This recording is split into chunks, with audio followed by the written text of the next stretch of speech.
أحيي الجيش الشعبي الوطني تاعنا، رجال.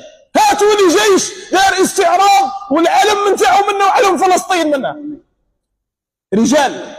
سبحنا على لجج من دمانا وللنصر رحنا نسوق السفينة، وثرنا نفجر نارا ونورا ونصنع من صلبنا الثائرين.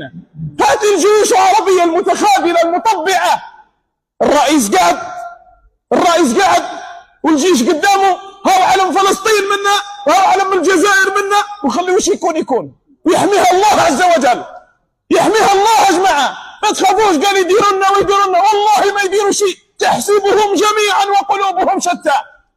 لو كان الجزائر لقات رجالا واقفين معاها، لو لقات الجزائر لقات زوج دول ولا من الجوار واقفين معاها، نبعثوا جيشنا. وقاعد نقول برك ما نبعثوش الجيش كل يريح، نبعثوا البارا تاع بسكره فقط، هذوك وحدهم يفريوح. صدقوني يا جماعه.